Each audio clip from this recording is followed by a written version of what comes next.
জীবনে প্রথমবার ১০ কেজি গরু মাংস একা নিজের হাতে রান্না করেছি, তাও আবার ঈদের দিনে। আমি কিভাবে রান্না করেছি সেটা আপনাদের সাথে শেয়ার করছি। এর জন্য আমি প্রথমে মাংসগুলোকে ভালোভাবে ধুয়ে পরিষ্কার করে নিয়ে যে পাতিলে রান্না করব সেই পাতিলে নিয়ে নিয়েছি। তারপর এর মধ্যে ৩টি বড় সাইজের পেঁয়াজ কুচি দিয়ে দিচ্ছি। এটা আধা কেজির থেকেও বেশি হবে পেঁয়াজের পরিমাণটা।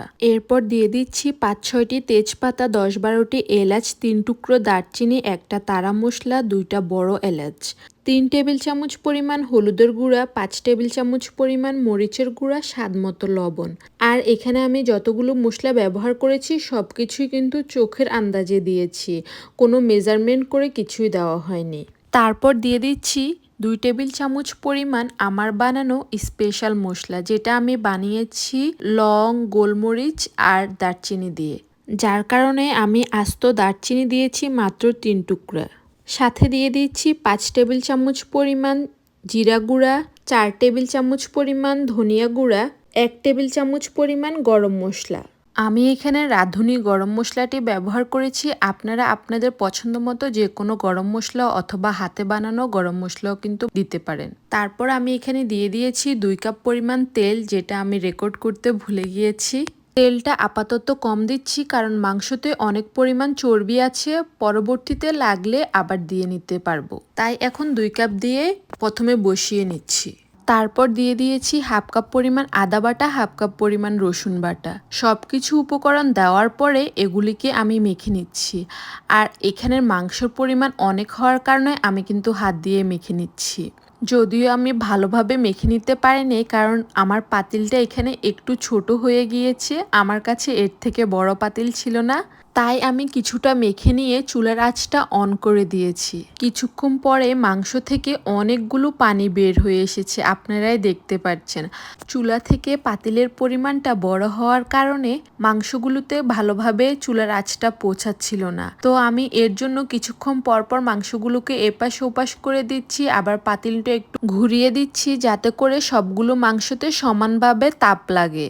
তারপর ঢাকনা দিয়ে ঢেকে যখনই মাংসগুলোর মধ্যে ভালোভাবে বলক উঠে এসেছে তখনই এগুলিকে জাল দিয়ে পানিটা শুকিয়ে নিয়েছি। দেখতেই পাচ্ছেন যখন এ পর্যায়ে তেলগুলো সব উপরে উঠে আসবে তখনই এগুলিকে মশলার সাথে কিছুক্ষণ ধরে কষিয়ে নিচ্ছি। কষিয়ে নেওয়া হয়ে গেলে আমি এর মধ্যে দিয়ে দিচ্ছি গরম পানি। তারপর এগুলিকে আবারও একটু নেড়েচেড়ে মিশিয়ে নিয়ে ঢাকনা দিয়ে ঢেকে দিচ্ছি। এই মাংস রান্না করছি আর কত যে স্মৃতি মনে পড়ছে, কত কথাই না মনে পড়ছে। দেশে থাকার সময় আম্মু যখন রান্না করতো তখন আম্মুর চারপাশে ঘুরঘুর করতে থাকতাম আর দেখতাম কিভাবে আম্মু রান্না করে। মাংসটা কষাতে কষাতে যখন শেষবারের সময় পানি দিতে যেত তখনই আম্মু সেই কষানো মাংস আমাদের জন্য রেখে দিত। তখনই আমাদের শুরু হয়ে যেত ভাই বোনের মধ্যে ঝগড়া। সেই কষানো মাংস থেকে আম্মু আমাদের সবাইকে আলাদা আলাদা মাংস দিত, কিন্তু সবার চোখ থাকতো কাকে বেশি দিয়েছে, ভাইয়াকে বেশি দিয়েছে না ছোট বোনকে বেশি দিয়েছে। ভাইয়াকে এক টুকরো বেশি দিলে তখনই আম্মুকে বলতাম, ও আম্মু ভাইয়াকে বেশি দিয়েছে। এরকম করে আমাদের ভাই বোনের ঝগড়াটা শুরু হয়ে যেত। খেতে পারি আর না পারি নিতেই হবে সমান সমান, এমন এক অবস্থা ছিল। আম্মু বলতো হাঁড়ি ভর্তি মাংস আছে, যার যত ইচ্ছা নিয়ে নে, কিন্তু তাতে আমাদের হবে না, কার প্লেটে বেশি কেন দেওয়া হয়েছে সেটাই হচ্ছে প্রশ্ন। এমন অবস্থা ছিল। কিন্তু আজকে প্রবাসে বসে সেই সব দিনের কথা ভীষণ মিস করছি। আজকে আমার আছে হাঁড়ি ভর্তি মাংস, কিন্তু নেই খাওয়ার লোক।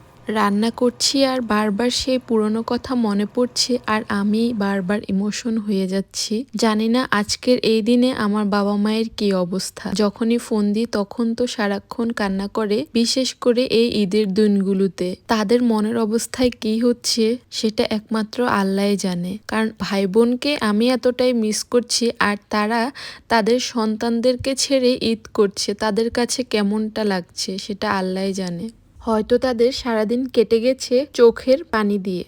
দোয়া করি ভালো থাকো পৃথিবীর সকল বাবা মা ও তাদের সন্তানেরা। আপনারাও আমার পরিবারের জন্য দোয়া করবেন। যারা প্রবাসে থাকে তারাই বুঝে পরিবার ছাড়া ঈদ করা কেমন। সবকিছু থাকার পরও মনে হয় যেন সবখানে শুধু শূন্যতা আর শূন্যতা। অনেক কথা বলতে বলতে আমার রান্নাটাও কিন্তু অলমোস্ট শেষ হয়ে গিয়েছে। যখন ঝোলটা অনেকটাই শুকিয়ে এসেছে তখন আমি এর মধ্যে দিয়ে দিয়েছি আস্ত ৫-৬টি কাঁচামরিচ শুধুমাত্র ঘ্রাণের জন্য। তারপর এগুলিকে আবারও একটু নেড়েচেড়ে মিশিয়ে নিচ্ছি। তারপরে ঝোলটা আরও কিছুটা শুকিয়ে এলেই রান্নাটা রেডি। আলহামদুলিল্লাহ যত মশলা দিয়েছি সব কিছুই কিন্তু পারফেক্ট হয়েছে, লবণ থেকে শুরু করে সব কিছুই। আমার কিন্তু আর এক্সট্রা করে কোনো লবণ তেল কিছুই দিতে হয়নি। আপনাদের কাছে কেমন লেগেছে অবশ্যই কমেন্টসে জানাবেন।